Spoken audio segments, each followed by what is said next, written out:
My fiancé texted, "Changed my mind, marrying your cousin instead. He has better prospects anyway."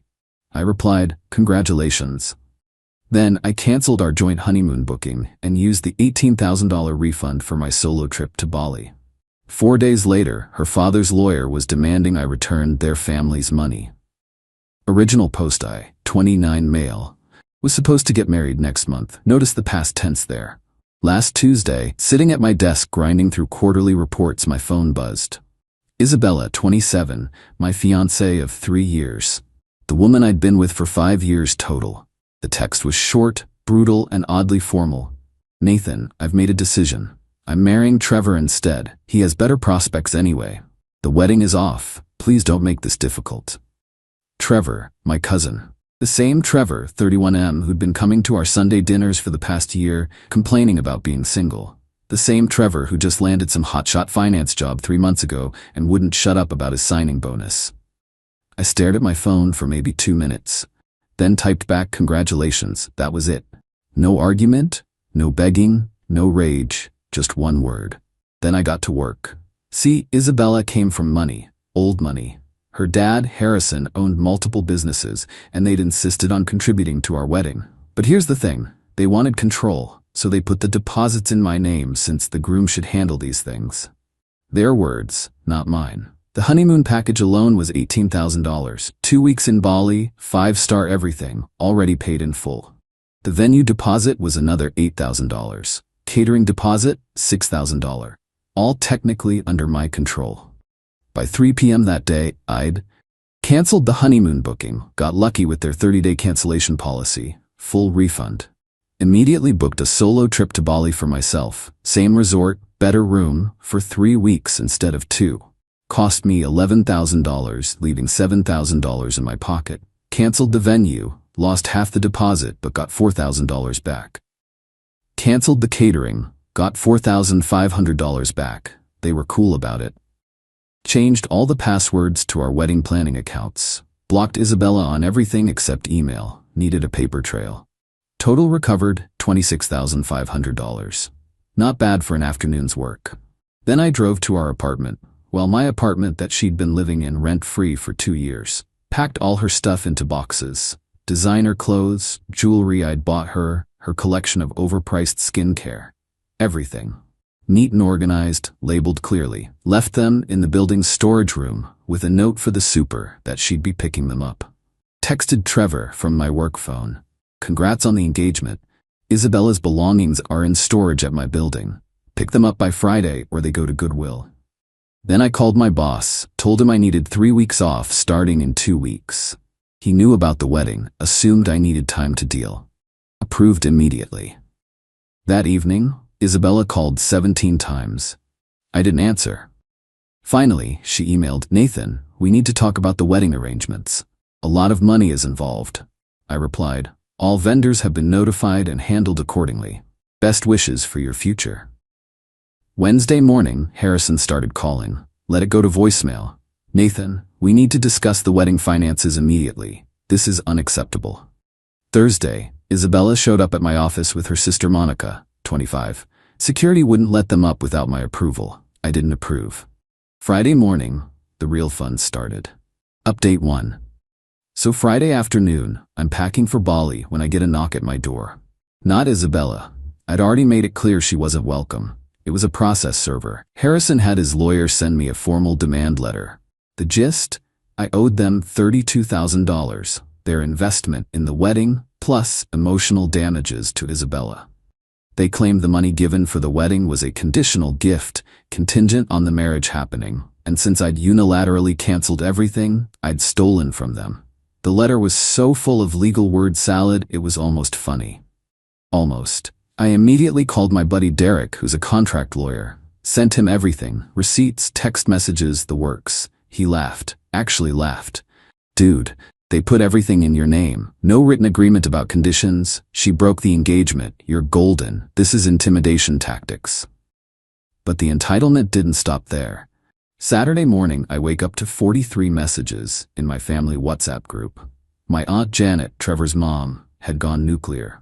Nathan is trying to destroy Trevor's happiness. He's keeping Isabella's money out of spite. My mom responded first. Janet, your son stole Nathan's fiancée. Sit down. Trevor himself chimed in. I didn't steal anyone. Isabella made her choice. Nathan needs to return the wedding money and move on like an adult. My younger brother Marcus, 26M. Trevor really said that with his whole chest. LMAO, the audacity. Then Isabella created a Facebook post. Oh, this was rich. Some people can't handle rejection with grace. Keeping money that isn't yours is theft. I feel sorry for anyone who dates someone so vindictive. Trevor and I are happy, and no amount of pettiness will change that. Also, Nathan, you're not fooling anyone. We all know you could never afford Bali on your own. The comments were split. Her friends rallied around her, calling me trash. My friends posted screenshots of her text dumping me for my cousin. It turned into a whole thing. But here's where it gets really good. Derek did some digging. Turns out, when Harrison gave me those checks for the deposits, he had his assistant email me, confirmation of gift for wedding expenses. The word gift appeared 17 times in various emails. No conditions mentioned anywhere. Derek was practically giddy. They screwed themselves trying to get tax write-offs. These are documented gifts, not loans. Then Sunday happened. I'm at my parents' house for dinner, Trevor obviously not invited anymore, when my dad's phone rings. It's Harrison. Dad put him on speaker without telling him. Savage.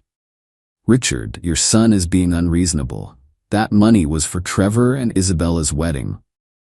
I thought it was for Nathan and Isabella's wedding? You know what I mean.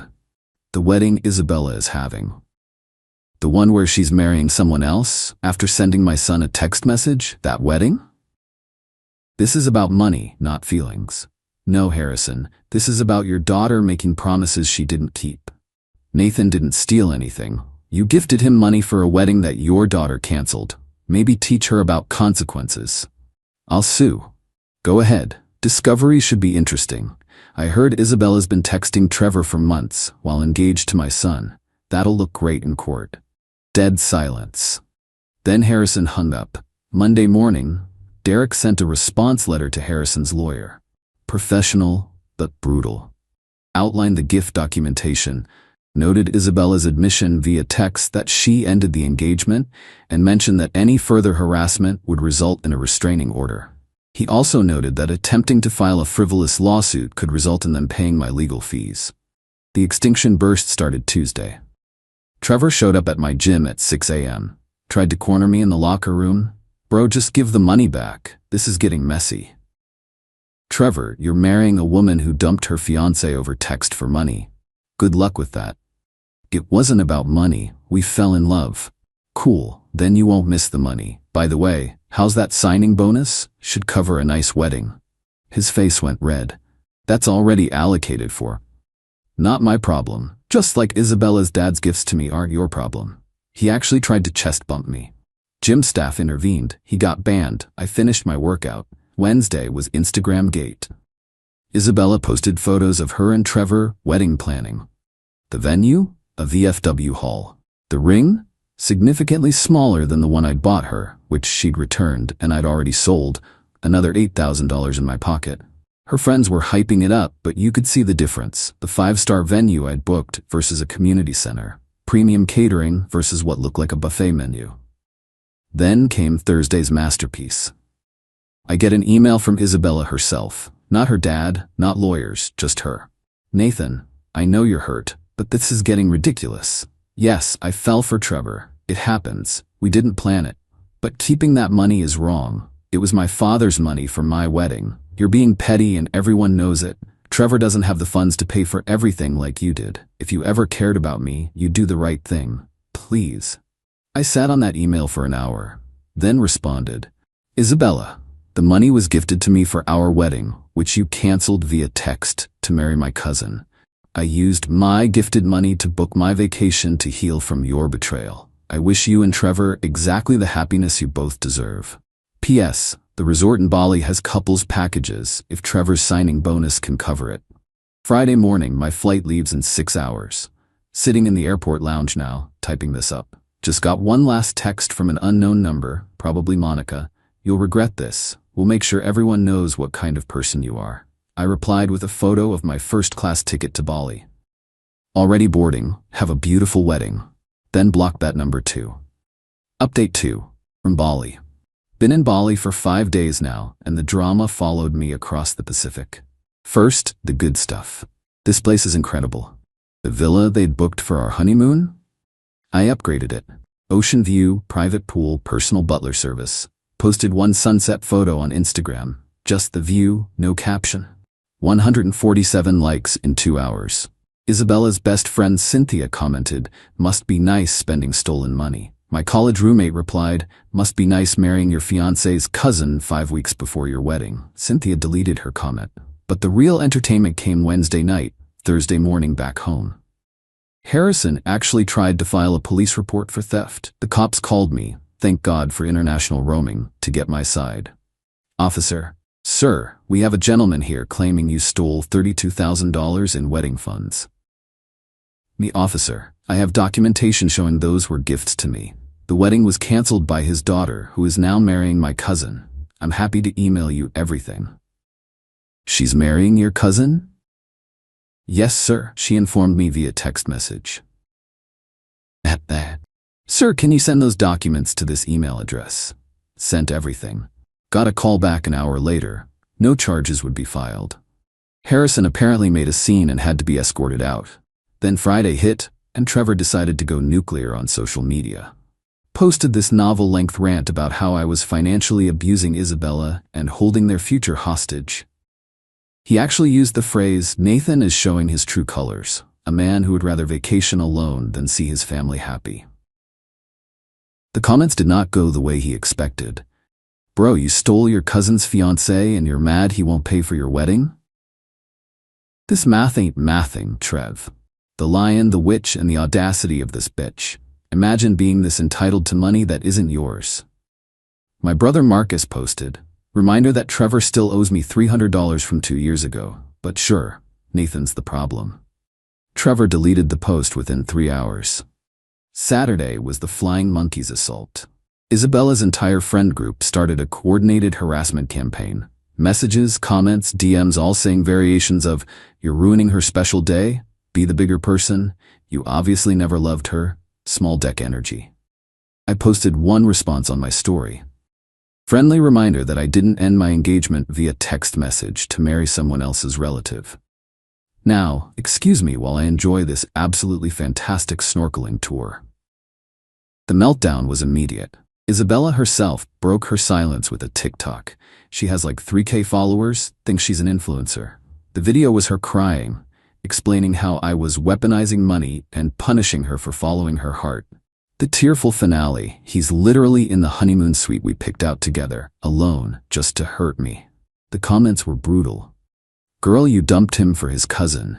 Following your heart to his cousin's wallet maybe. Not the tears when you caused this mess. Trevor can't afford the honeymoon? Red flag babes." She deleted it after 2 hours, but someone screen recorded it. It's been reposted everywhere.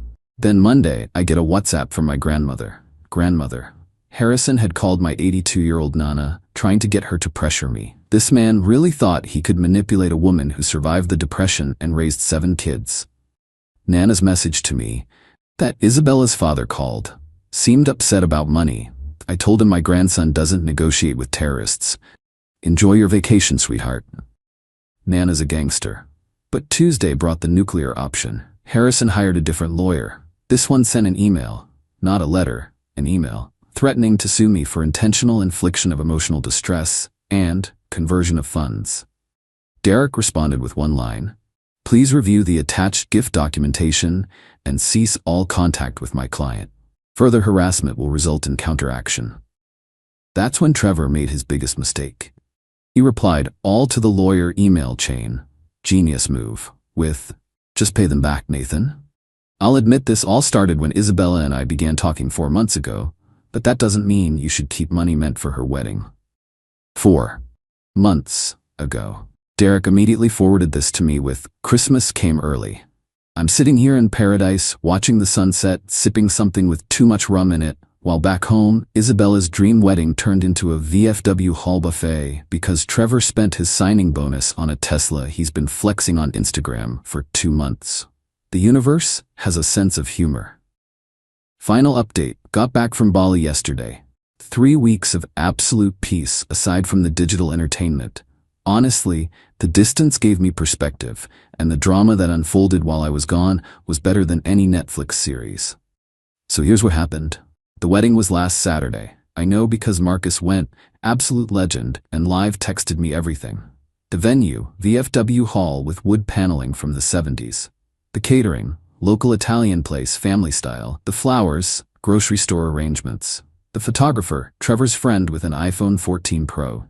Now, I'm not shaming budget weddings, but this was Isabella, who once cried because the napkins at our tasting were too everyday. The girl who wanted exotic flowers flown in from Holland. The contrast was stark. The best part? Harrison gave a speech where he made multiple references to when you invest in something, you expect returns, and some people take advantage of generosity. According to Marcus, even Trevor looked uncomfortable. But the real bomb dropped during Isabella's speech. She actually said, "This isn't the wedding I dreamed of, but love is more important than material things. Trevor and I know that certain people tried to sabotage our happiness, but we're stronger together." Marcus said the room went quiet. My dad apparently got up and walked out. My mom followed. Half my family left during the speech. Then Sunday happened. I woke up to 73 messages. Turns out, someone, Marcus denies it, but I know it was him, asked in the wedding hashtag, Trevorly ever after. Yes, really. Why the bride's family couldn't afford a better wedding if money was so important to them. Isabella's cousin responded that Harrison's business took a hit recently, and they were counting on recovering the wedding deposits. Someone else asked why they needed Nathan's money if Trevor had such better prospects. The thread devolved into chaos. The truth came out. Trevor's signing bonus was already gone, Tesla, new wardrobe, Vegas bachelor party. Harrison's cash flow was tight due to a failed investment, and they'd been banking on bullying me into funding their wedding. Monday morning, I'm unpacking when I get a call from an unknown number. It's Isabella's mom, Margaret. She's crying. "Nathan, I'm sorry. I didn't raise her to be like this. I found out she'd been texting Trevor since last Christmas. I'm so sorry. Harrison and I are separating. This whole situation showed me who he really is." Plot twist I didn't see coming. Then yesterday, the final act. Isabella texts me from a new number. "Nathan, I made a mistake. Trevor isn't who I thought he was. The wedding was humiliating. Everyone was comparing it to what ours would have been. Trevor's already complaining about money. His mom made comments about my family being overdramatic about the deposits.